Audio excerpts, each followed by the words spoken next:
Yes, folks, it's Tales from the Jails with John G. Sutton. I'm going to talk today about the Strangeways riot in 1990, which was the most destructive riot in the history of the prison system.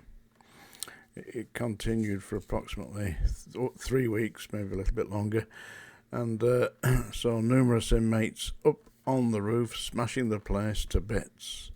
Strangely, today I spoke to a man who had been part of that riot, and he'd been on the roof, and he was telling me today that when the riot kicked off, the staff actually handed their keys to the inmates.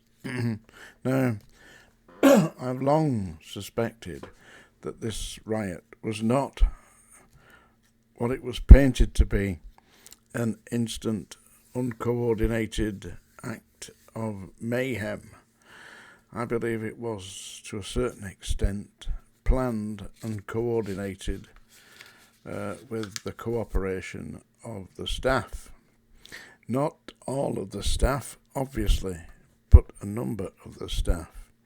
You see, at the time that the riot hit, it was April 1990, the government, the Home Office, were in the throes of introducing something called Fresh Start. Now, Fresh Start was a revamping of the prison system and a new shift system for all discipline grade staff. And they were trying to eradicate overtime. Now, the one thing that the staff at Strangeways loved was overtime, because they were paid time and a half for all overtime and double time if they worked at the weekend. So if you worked on a Saturday, you got paid for 2 days' work. So for 8 hours work, you got paid 16 hours.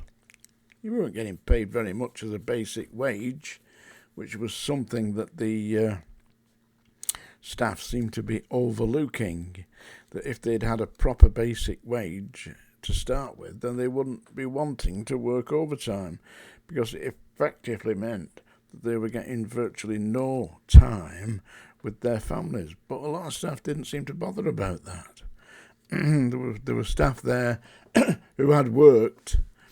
I knew one guy who worked over 30 consecutive evening duties. That's 7 o'clock in the morning till 9 o'clock at night for 30 consecutive days. I mean, all right, he was earning more money than he could spend, but he was having no life. There was no family. Now they should not have allowed that. But the Prison Officers Association, when I was at Strangeways, had an agreement with the governor that overtime at Strangeways was compulsory. And now, how is that to the benefit of the members of the trade union?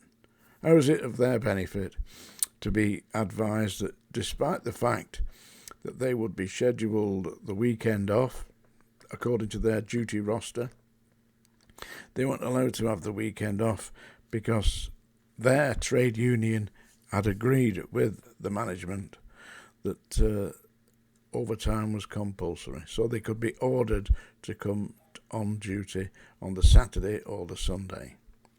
Usually that got 1 day off. 1 day off a fortnight. 1 day off a fortnight.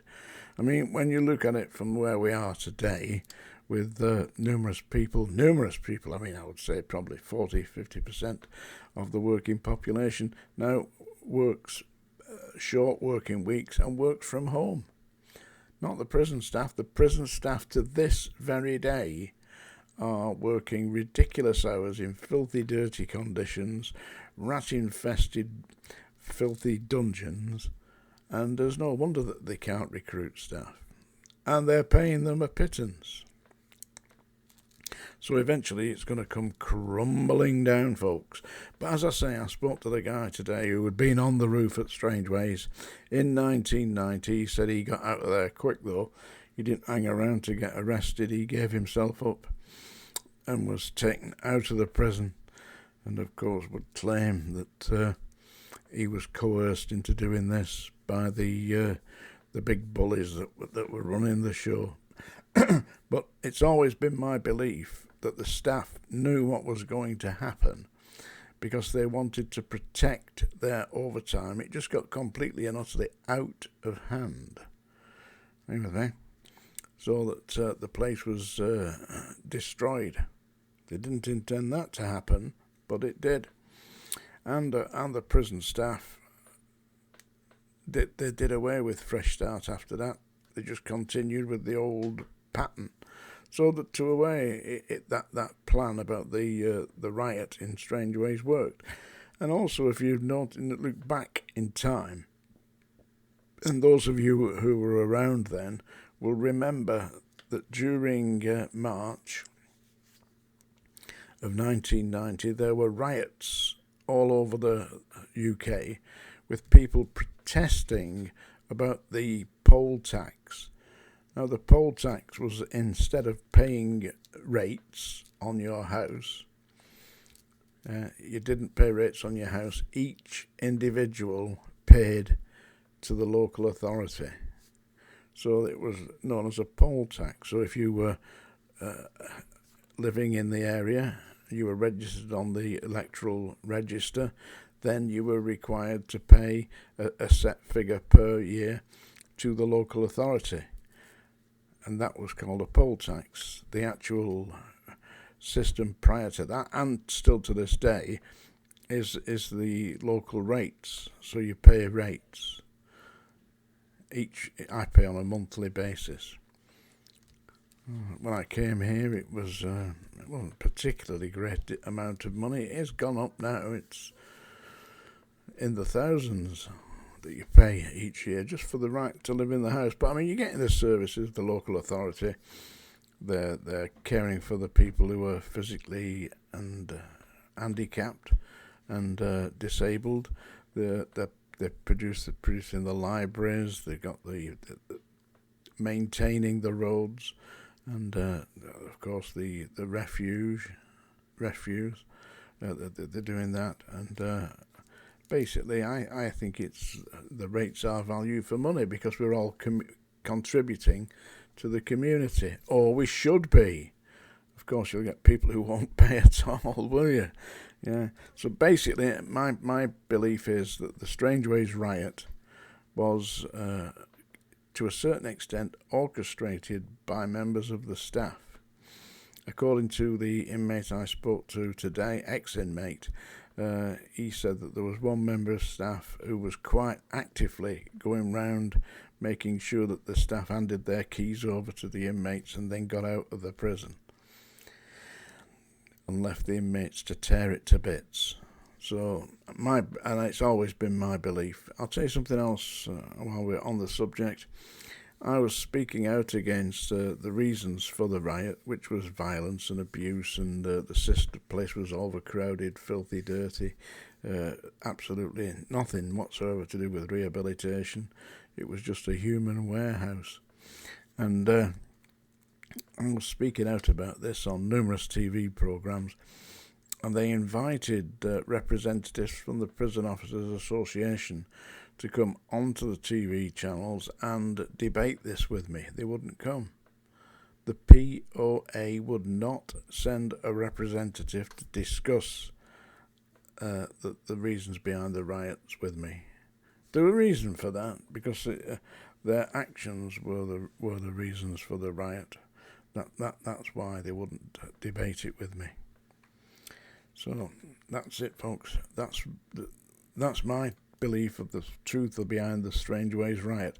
And when the people who were charged with mutiny in the prison for rioting and smashing it to bits were put on trial at Manchester Crown Court, their defence lawyers contacted me and I gave evidence against the government for the defenders, and saying that had it been me that was in that prison and subjected to the abuse that was present, then I too would have taken the roof off.